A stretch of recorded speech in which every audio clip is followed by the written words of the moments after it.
My girlfriend said, "Your cooking sucks anyway." When I forgot to make dinner once, I said, "You're probably right." Then I only cooked for one. After 3 weeks of takeout, her apology came with tears. I, 27 male, have been with Veronica, 25, for 2.5 years, living together for the past year. I work as a graphic designer from home, and she's a marketing coordinator at a startup. Since I work from home and my hours are flexible, I naturally took on most of the cooking. Not because she asked, I genuinely enjoy it.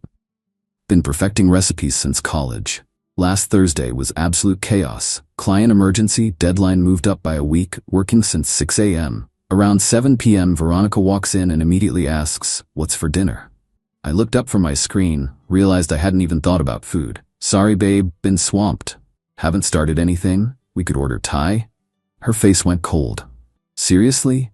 I've been at work all day." "I've been working all day too, just got caught up with this project." "Your cooking sucks anyway. I only eat it to be polite." Record scratch moment. 2.5 years of meals. Homemade pasta, Sunday roasts, her favorite butternut squash soup I made every time she was sick. "You're probably right," I said quietly, turning back to my screen. She looked surprised, maybe expected me to argue. "Well, yeah, order whatever you want. I'm going to shower." That night, I ordered one pad Thai, for myself. When she came out asking where her food was, I shrugged. "You said my cooking sucks. Figured you'd prefer getting your own." The look on her face, priceless. "You're being petty." "No, I'm being considerate. Wouldn't want to subject you to my terrible cooking anymore." She ordered her own food, slammed around the kitchen making a point of how inconvenient it was. I ate my pad Thai in peace, saved my project, and started planning. If my cooking sucked so bad, she wouldn't have to suffer through it anymore. Update 1, 1 week later. The first few days were almost funny. I'd wake up early, make myself eggs Benedict or French toast, eat it while she was getting ready. She'd come out expecting breakfast like usual. For the past year, I always made extra. Now, just one plate. "Where's mine?" "Didn't want to poison you with my terrible cooking. There's cereal in the pantry." Day 3. She tried to guilt trip. "I didn't mean it that harsh. You're overreacting." "No, you were honest. I appreciate that." Really opened my eyes. Day 4, she started making her own breakfast, burned toast and runny eggs. Left the mess for me to clean. I left it right there, took photos, started cooking lunch, made myself panko-crusted salmon with lemon butter sauce and roasted vegetables. The whole apartment smelled incredible. She worked from home that day, conveniently, and came out asking if I made extra. "Nope, just one serving. Your Uber Eats history shows you know plenty of good places though." She spent $18 on a mediocre sandwich. By day 7, things escalated. Her best friend Cassidy came over for what was supposed to be our regular Sunday dinner. I was in the kitchen making beef Wellington. Yes, beef Wellington for one. Cassidy, "Smells amazing. Can't wait to eat." Me, "Oh, I'm only making one portion. Veronica says my cooking sucks, so I don't cook for her anymore." Cassidy looked at Veronica, who turned red. "He's being ridiculous." I made one comment. One honest comment, I corrected. "Hey Cassidy, there's a great pizza place that delivers. Menus on the fridge." Watching Veronica try to explain to her foodie best friend why we were ordering pizza while I ate beef Wellington was delicious. Cassidy kept looking at my plate, then at Veronica, clearly doing the math. But here's where it gets good. Veronica started a campaign. Suddenly, her mom was calling asking why I was starving her daughter. Her sister texted saying I was being abusive. Her dad even chimed in about real men provide for their women. I responded to each with the same message. Veronica informed me my cooking sucks, and she only ate it to be polite. I'm respecting her preferences. Then came the grocery bill issue.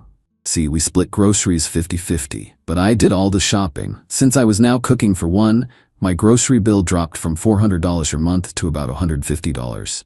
When I asked for her half, $75, she lost it. I'm spending $300 a month on takeout. Sounds like a personal choice. The grocery split is for groceries I buy, which is now just my food.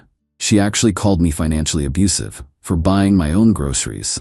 The mental gymnastics were Olympic level. Update 2, 2 weeks in. Week 2 started with Veronica attempting to cook for herself. Attempt is the key word.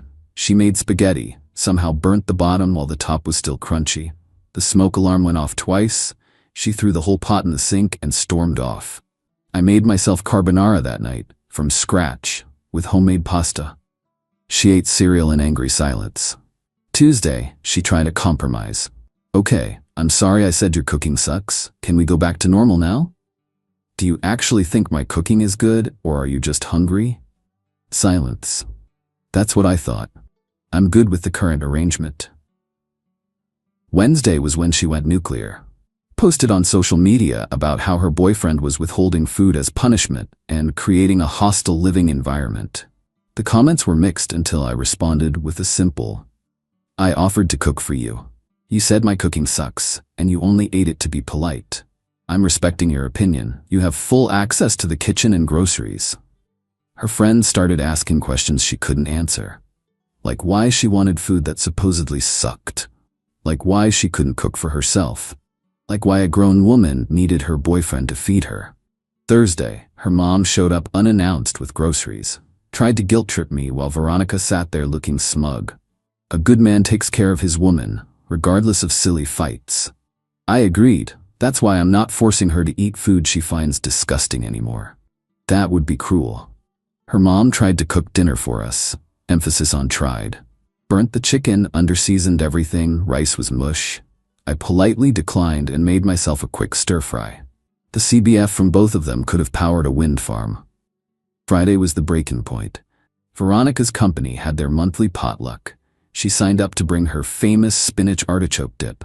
The one I'd been making for her for 2 years that everyone loved. The one she'd never made herself. She asked me Thursday night to make it. But my cooking sucks? This is different. It's for work, so you want to take my sucky cooking to work and claim credit for it. It's not like that. What's it like then? She couldn't answer. Tried to make it herself that night. Failed spectacularly. Tried again Friday morning. Worse, somehow. Ended up buying something from the store and trying to pass it off as homemade. Her coworker, who follows my cooking Instagram, called her out immediately. But Saturday was my masterpiece. I invited my buddy James and his wife over for dinner. Didn't tell Veronica. Spent all day preparing a 5-course meal. Appetizers, soup course, salad, main, duck confit, dessert, creme brulee. The works. Set the dining room table for 3. When they arrived, Veronica assumed she was included. Went to sit down. Oh, that seat's for James. You said my cooking sucks, remember? She stood there, in front of our friends, while I explained the situation. James's wife, Nicole, actually gasped when I got to the only eat it to be polite part. Veronica ate leftover Chinese takeout in the kitchen while we had a 5-star meal in the next room. Nicole, who's a chef herself, kept complimenting every dish loud enough for Veronica to hear. That night, Veronica broke, full tears. I'm sorry, I was wrong. Your cooking is amazing. Please, I can't do this anymore. I've spent $500 on food this month. I'm gaining weight from all the takeout. I miss your cooking, please. You weren't sorry when you said it. You weren't sorry when you told your family I was starving you. You're sorry now because you're facing consequences. What do you want from me? Nothing. I want nothing from you. I'm actually thinking about the whole relationship now. If you could lie about something as basic as enjoying my cooking for 2.5 years, what else are you lying about? Final update, 3 weeks later. The 3rd week was desperation mode.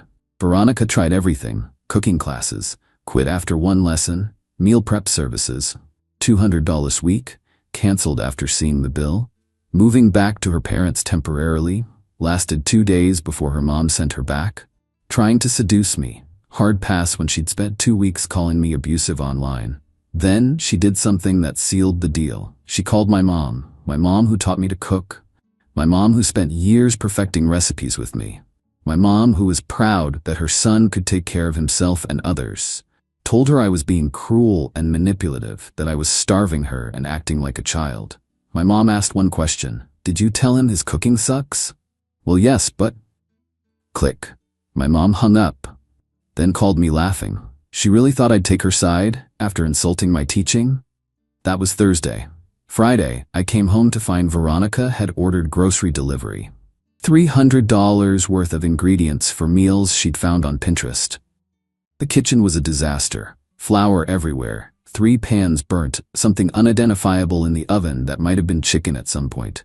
She was crying at the kitchen table. "I can't do this. I don't know how you make it look so easy. I'm so hungry and tired, and everything I make is terrible and costs so much money. So my cooking doesn't suck. No, it's amazing. I'm an idiot. I was just mad about work that day and took it out on you. Please, I'm literally begging you." Here's the thing. It wasn't about the cooking anymore. It was about respect. It was about taking me for granted. It was about weaponizing her family against me. It was about publicly slandering me instead of just apologizing.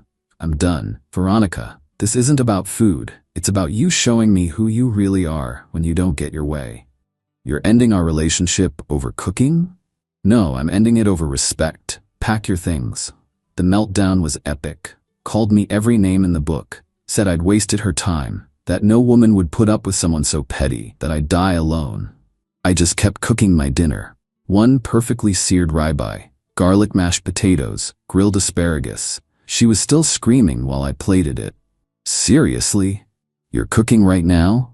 "Yeah, for one, like I have been for 3 weeks. She moved out that weekend, tried to take some of my kitchen equipment. I had receipts for everything. She left with her clothes, her makeup, and her injured pride. Posted all over social media about her abusive ex who used food to control her. Most people who knew us saw through it, especially after I posted my side with screenshots of her texts admitting she lied. It's been a month now. I'm dating someone new. Met her at a cooking class I started taking for fun. She thinks this whole story is hilarious and regularly tells me my cooking is amazing. Genuinely, with specifics about what she likes. Veronica? Last I heard, she's living with her parents, eating her mom's cooking, and complaining about it to anyone who'll listen. Her sister reached out to apologize, said Veronica admitted she was wrong, but was too proud to apologize properly. Too proud to apologize, but not too proud to eat cereal for 3 weeks while I ate like a king. My cooking doesn't suck. She did.